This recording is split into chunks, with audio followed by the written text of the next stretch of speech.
After being laid off from my job as a school counselor 2 years ago, I started doing in-home sales parties to make some extra money. Usually, the parties were local, and I didn't have to drive more than about a half an hour from our home near Fresno, California. One evening, however, I was going to do a party in the San Jose area, and agreed to do it because it was a big party and there is more money in that area of California. The drive is long, over 2 hours, and I decided I didn't want to go alone. I took my 21-year-old goddaughter, Mandy, with me for company. The party had gone well and it ended late. It was around midnight by the time we were headed over the Pacheco Pass.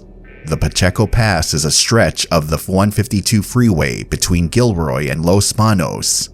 This pass goes through a range of mountains, interestingly enough called the Diablo Range. Driving this pass at night is scary enough because the grade is steep. There are a lot of big trucks, and there are no towns or services on that stretch of road. The freeway is flanked on either side by steep hills. I was tired and very glad to have a chatty companion to keep me awake. As I was driving, listening to Mandy gab away, I suddenly saw a figure dangerously close to the white line that signifies the edge of the lane and the shoulder. This was no place for anyone to be walking, much less someone who looked like the individual I saw. The figure was dressed all in black and was not wearing shoes. The only visible part of the person was the legs, which were very white and thin. There was a black hood over the figure's face, and I passed it so quickly I couldn't get much more detail. I immediately started trying to figure out where this person had come from. There was no place that it seemed it could have come from. There were no houses, stores, or even places for a car to pull out anywhere nearby. I immediately told my goddaughter, but she had been looking my direction, talking about something or another. My heart beat faster and I got chills as I tried to logically figure out why a person would be dressed like a Halloween figure and walking at midnight on a very dangerous highway. Surely the truck in front of me had seen this figure. Someone was going to wreck out of fright just seeing this person so close to traffic. Of course, I couldn't turn around to investigate. There was no place to get off the freeway for miles. As I drove, I continued to look for a car that was broken down or some other way to explain where a person would have come from on this highway. There was no explanation that I could find. That night as I drove, despite the company of my goddaughter, I was very tired. Adrenaline pumped through my veins after seeing the dark figure. It seemed it was only this adrenaline that kept me from falling asleep at the wheel that night. I don't know what or who was walking on that freeway that night. It could have been a broken down motorist or a practical joker. If it was a person, they were certainly closer to the edge of traffic than anyone in their right mind should have been. I do know, however, that the inability for me to explain this figure away helped keep me awake that night. It made me wonder, had I not seen this Grim Reaper, would I have fallen asleep at the wheel and had my turn with death that night? I guess I will never know.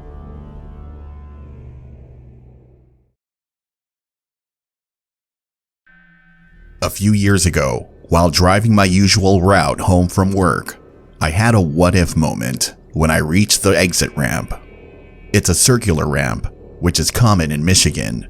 There are no trees or thick bushes in the center of this particular ramp. You can tell it's somewhat marshy because there are cattails standing behind tall grasses, but there's nothing eerie or unusual about the area. When I drove by that day, I started thinking, what if a body was lying in there? Somewhere beyond the center of that circular ramp, hidden beneath all the cattails and tall grasses. The next step in my head was to try to figure out why it would be there. Nothing I could pull together made sense. A murder story didn't sound right.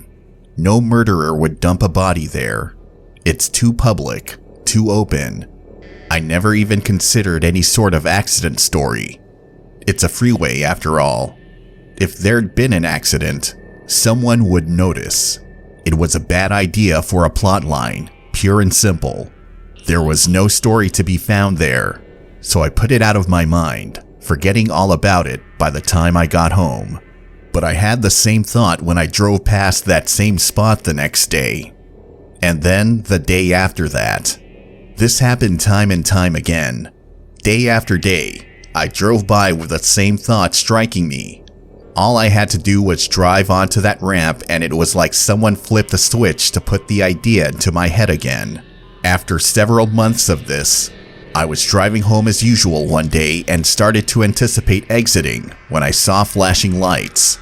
My exit ramp was blocked by police cars in a very large black van. As I drew closer, I saw the words "Mobile Command Unit" painted on the side of the van.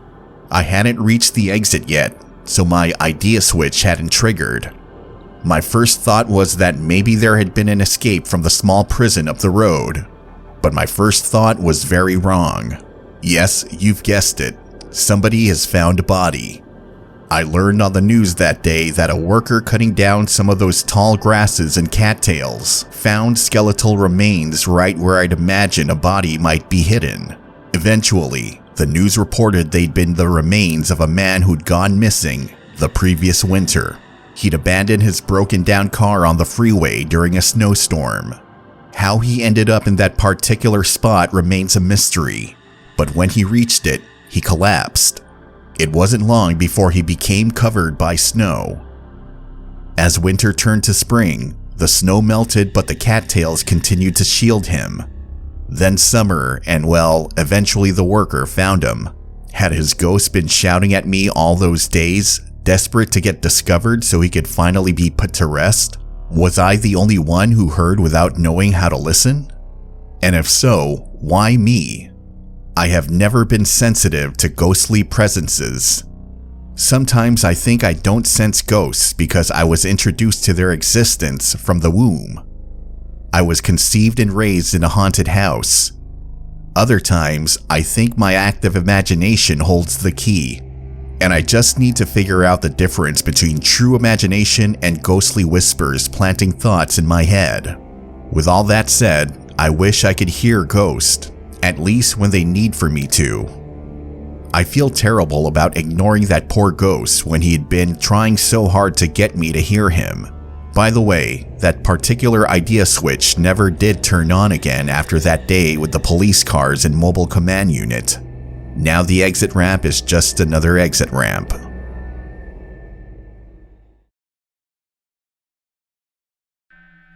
I remember some years ago, on a dark rainy night, I had an encounter with what I still feel to this day as an apparition. I have always been a person who was interested in things related to paranormal or psychic ability. I was always a believer since young in the existence of ghosts and spirits, of people with psychic abilities or premonitions, and anything else that related to either of these categories.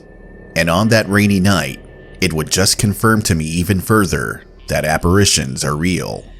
I don't remember the exact year it was, but I'm safe to guess within the last 7 years was when it happened.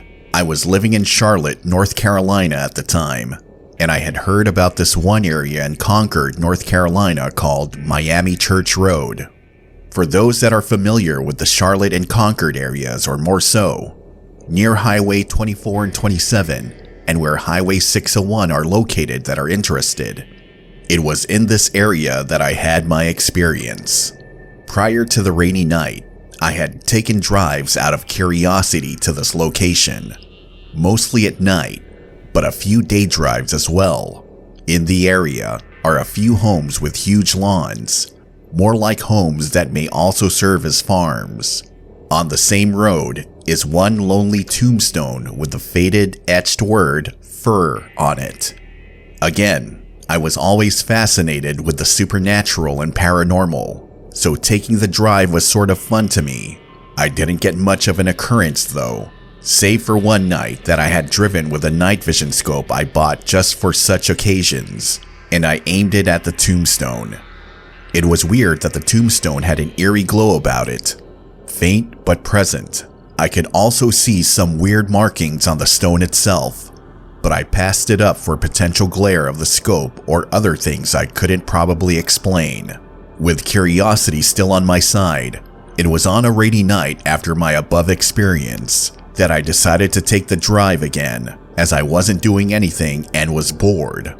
I took the lengthy drive from Charlotte down Highway 24 and 27 all the way up to Highway 601 where I made a left. I kept driving, then making a turn onto Mount Pleasant Road S off Highway 601, as I knew from driving before that this would lead me to Miami Church Road. The area off Mount Pleasant Road S early on is an older area with lots of forested areas and rundown homes that seemed abandoned for some time. That by itself, along with the rain and mist from the humid air, made it eerie already. I proceeded driving down this road in order to reach Miami Church Road. The rain wasn't heavy, but enough to need my windshield wipers. The windows all around my car were covered in beads of rain, so visibility wasn't at its best. Still, I proceeded. I finally got to Miami Church Road off Mount Pleasant Road S, where I made a right. I drove up this street and again, as before, slowed down to the tombstone that was here. I didn't have my night vision scope this time. I just drove out of curiosity, and since it was raining, I felt the scope was worthless to use anyway. I drove slowly by it, but didn't see anything at all, though I did feel a bit weird this time. Shrugging it off, I drove up to Barrier Georgeville Road and made a U-turn back towards the tombstone. Driving slowly up to it again, I still felt weird, and so I decided just to head back home out of disappointment that nothing happened. I slowly drove back the way I had come from, the rain still pouring down on the car in a steady rain. I was now on Mount Pleasant Road S, heading back towards Highway 24. I got to a stoplight at the intersection of Mount Pleasant Road S and Highway 200. I looked left and right for traffic. Then I looked into my rear view mirror. I was immediately floored. I saw in my rear view mirror the shapes of a little child's footprints. Left and right feet, the apparition's right foot slightly higher in placement than the left, on the rear view glass. Probably a little girl around age 9 or 10 if I had to guess based on the shape of the two footprints. The rain was still falling, but the footprints were almost as though the rain wasn't hitting them at all, which let me see them clearly on my windshield. As soon as I was able, I crossed through Highway 200 and onto Mount Pleasant Road S to continue back home. I kept glancing in my rear view mirror and the footprints were still there, almost as though the apparition was standing on the back windshield of my car while I was driving. I felt flushed but had to drive carefully so as not to have an accident. What made it weird and startling for me is that as long as I was still driving and the rain kept falling steadily, not once did the footprints wash away with the rain. The windshield itself kept showing more beads of rain being replaced by the rain falling on it, but the footprints were still clearly there. The ghost was still standing on the windshield, undisturbed by my driving or the rain. Finally, after about 15 minutes of driving, I managed to reach Highway 601 and then back onto Highway 24 and 27 to head home. The footprints still remained clear for about another 10 minutes while I was driving on Highway 24 and 27, until I noticed again upon glancing my rear view that the footprints were starting to fade away, and the rain was finally beating up in the areas where the footprints were. To this day, I can remember that incident as though it was yesterday. Though this was not my first encounter with something paranormal, this was definitely an experience for me that was like no other, and one that is still etched in my mind. I haven't gone back to the tombstone since, though there are times I feel like taking that drive again, wondering if I'll encounter it again. It was definitely an experience that would make a believer out of a non-believer in an instant as far as I felt.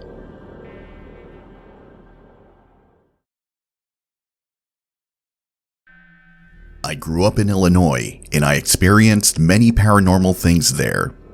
What I would like to tell you about this time are the experiences I had during a period of 6 months in college. in UIUC when I was taking horseback riding lessons off campus. In order to get there, I had to drive through unlit pitch-black back roads through miles of cornfields in the evening. It was late fall, so it was very dark by 5 p.m. when I left for lessons. Every 2 weeks, I would drive out there, and I had a few different experiences on the long roads through the cornfields. First of all, every time I drove out there, I always saw little balls of light flying around. I assumed they were fireflies or dust or something at first, but when I noticed that they were always different colors, like pink or green or yellow, I began to wonder. I would always see them though, usually floating across the road in front of my car or floating down the road right toward my car and over it. One night it was particularly dark, and I was the only car on the road. Suddenly, ahead of me I saw this massive tall rectangle that was even blacker than the night around me. It was a perfect rectangle, like a great big oversized door. And it was on my side of the road but hovering maybe a foot off the road. It looked like a portal, but I thought my eyes were playing tricks on me for sure, so I rubbed them, blinked, squinted, but it was still there and getting closer. I moved my head over from side to side, and the road, corn, and stars disappeared behind it, so it was something solid or at least real. There was now a car behind me, and the portal, or whatever it was getting bigger and bigger really fast, so I was sweating from what to do. Finally, at the last moment, I braked hard and swerved into the left lane and back again, skirting around it. I looked in my rearview mirror, and the car behind me had just gone straight, not seeing what I had. And when I turned around, the portal wasn't visible anymore. The scariest thing ever happened was one night when I was really happy, singing along loudly to a bouncy happy song on the radio. All of a sudden, in one instant, all the hair on the back of my neck and top of my head rose a bit, and although I couldn't physically see it, I knew that something was reaching out really fast from the floorboard of the passenger seat with a scaly, clawed hand to grab my right leg. I screamed at the top of my lungs and swerved into the left lane. Luckily again, I was the only car on the road. My memory's a little fuzzy about this part, but I think my scream made the feeling immediately fade. So I continued on down the road and tried to get back to my happy singing.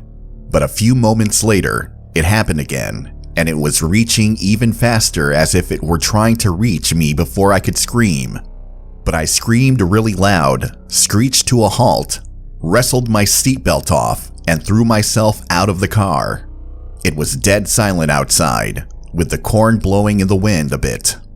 The happy music still playing in my car and the beeping of my car door standing open were the only other sounds. I stood there shaking and breathing fast for a little bit until I was able to release all the fear and tell it very strongly and angrily to leave me alone and get out of my car. I waited until the heavy feeling of foreboding passed and until I felt happy again, so it couldn't come back and feed off my fears when I got back into the car. Finally, I got back in and finished the drive without any more mishaps. That sure was freaky though.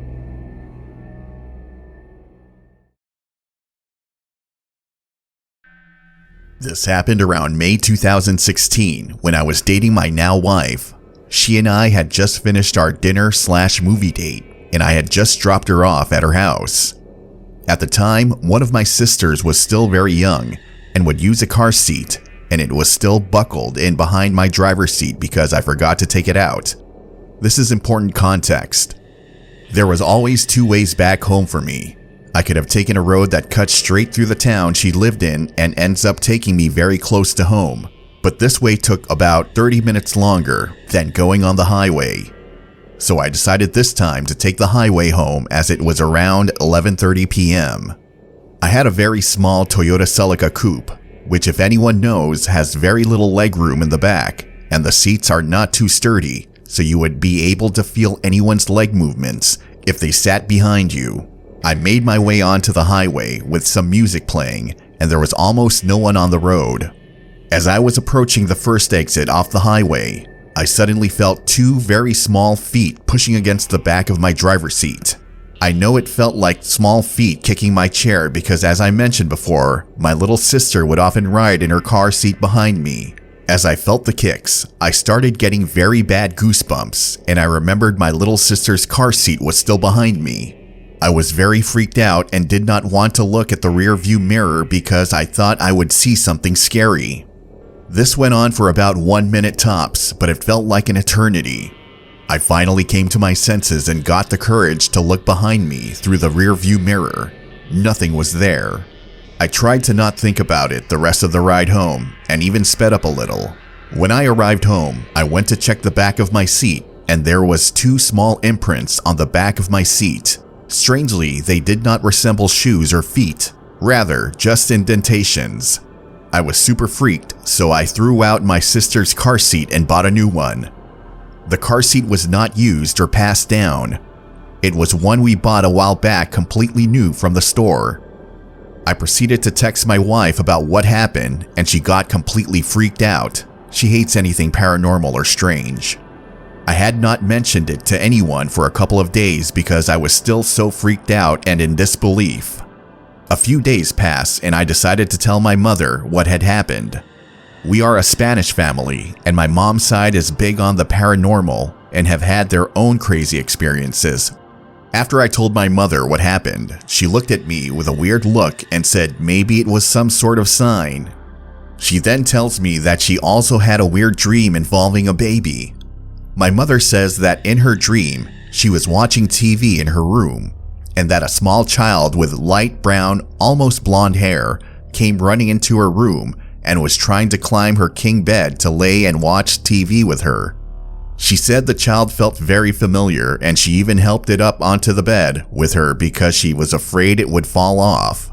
She told me the hair and size were the only features she remembers, as she never saw the child's face. But she said she knew it was a boy for some reason. We were both a little freaked out since we had these experiences happen within a few days of each other. My mother says that within our Spanish culture, when you dream of a child, especially multiple family members, it means someone in the family is pregnant.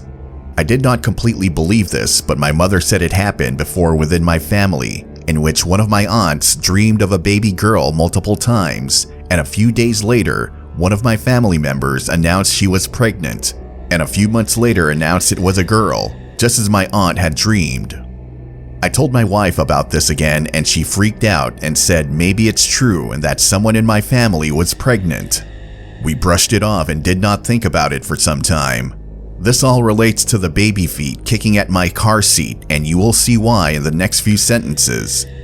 After a few months of this happening, my wife and I found out that she was pregnant. I was 18 at the time, and it was really a big shock, so I kind of forgot about what had happened before with the weird experience. We decided to keep the baby, and it turns out we were having a boy. When I first heard of my son's gender is when it hit back to the baby kicks and my mother's dream. Even freakier is that my son has nice light brown hair that looks almost blonde when the sun hits it. We haven't talked about this in a long time, but I always remember what happened. I have an open mind. I just never 100% believed in such things, but I cannot brush off what happened to me. To this day, my wife hates it when I bring this up because it still freaks her out.